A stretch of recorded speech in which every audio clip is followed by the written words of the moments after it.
Maayong hapon na ng Butuan On News Update sa Butuan City Public Information Office. Sobra na sa 200 ng mga registered social workers ang naproduce sa Caraga State University sa Butuan City. Namintina sa CSU ang 100% passing rate sa upat ka sunod-sunod nga tuig. Ang report ni Gracial Gorgoya. Gipasigarbo sa Caraga State University ang kalampusan nga nakabot sa tunghaan ning bag-o. Gawas sa mga engineering courses, ga-excel sab ang mga estudyante sa field sa social work.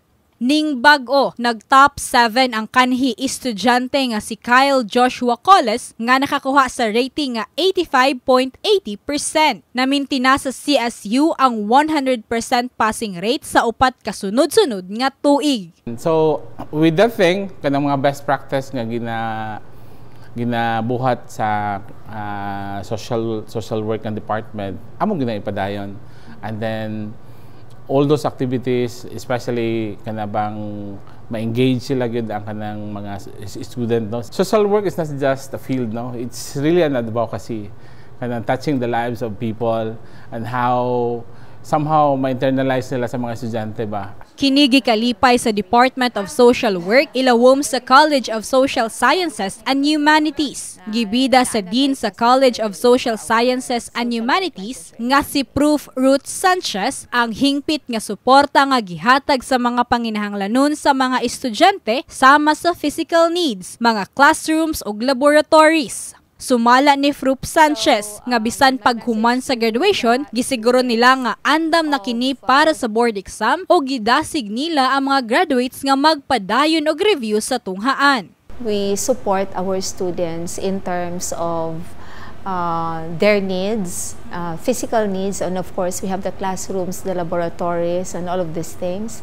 And that extends even after graduation, during the time when they are going to do their review and preparation for the board exam. So we encourage our students to have their review here in the university. Usasab nga suporta nga gihatag nila mao ang paghatod sa mga graduates sa test center atol na sa adlaw sa board exam. Gisiguro sab sa tunghaan nga updated ang tanang faculty members pinaagi sa pag-apil sa National Convention para sa mga social workers. Ang training nag-establisar sa lifestyle sa social work. We have to give them the competent faculty members and even competent and very, shall we say, aggressive and tactically trained, and they have a strategic direction of the university like the deans and department chair. Sumala ni Department Chairperson Proof Desiree Gonzalez, pinaagi ni Rhea Lynn Estroso, OIC Chairperson sa Social Work Department, nga dili malikayan ang stress nga mobati sa mga estudyante. Mao ang mga faculty members kanunay nga adunay simpleng kumustahan nga mahitabo. Tungod niini, gipahigayon ang kapistorya, usa ka inisyatibo aron matabangan ang mga estudyante nga labing nanginahanglan og kaistorya nga adunay kalabutan sa personal nga kinabuhi ug sa pag-eskwela. Sa karon, anaa na sa 215 registered social workers ang naproduce sa Caraga State University. Gipakita nila ang pinakaimportante mao ang pag-establish sa knowledge foundation ngadto na sa mga estudyante. Wala sab nila gilimitahan ang mga estudyante sa upat ka corner sa classroom. Apan gisiguro nila nga adunay exposure nga nahitabo tali na sa mga estudyante ug komunidad. Establishing the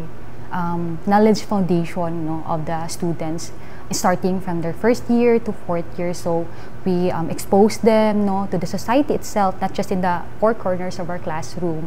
And yeah, really in establishing the knowledge foundation. So meaning dili lang sa during review ang intensive ng education, but those 4 years na daan is enough, no, for them to capacitate them in the social work licensure examination. Padayon nga gisuportahan sa lokal nga panggamhanan sa Butuan sa pagpanguna ni Mayor Ronnie Vicente Lagnada ang mga laka nga ginabuhat sa Caraga State University sa pagpangulo ni Dr. Erlinda Gil aron padayong makaproduce og mga maayong estudyante dili lamang sa nasangpit nga departamento apan sa tanang programa nga gitanyag sa tunghaan. Gracial Gorgoya, Butuan On News Update. Sa laing balita, misalmot sa 4th quarter National Simultaneous Earthquake Drill ang lokal nga panggamahanan sa Butuan kay kaninang buntag. Mitayog ang 7.5 nga linog sa usa ka lugar. Dayon nag-duck cover and hold ang mga empleyado. Tungod sa kakusog sa linog, dunay na collapse nga building. Sunog nga nahitabo ug mga biktima nga kinahanglang respondehan. Kini kabahin lamang sa gipahigayong National Simultaneous Earthquake Drill. Nahimong responders ang pipila sa mga personahe sa City Government of Butuan. Ang NSED gibuhat para maandam ang mga personahe sa LGU Butuan sa angayang buhaton kung ugaling moigo ang kusog nga linog sa syudad. Gipangunahan ang earthquake drill sa City Disaster Risk Reduction and Management Office kung CDRRMO. Og mga updates ni adlaw alang sa mga updates, follow the like official Facebook page, TikTok, Instagram o Twitter account o subscribe sa YouTube channel sa Butuan City Public Information Office. 46 days na lang, Pasko na. Ako si Charmaine Awitan, daghang salamat.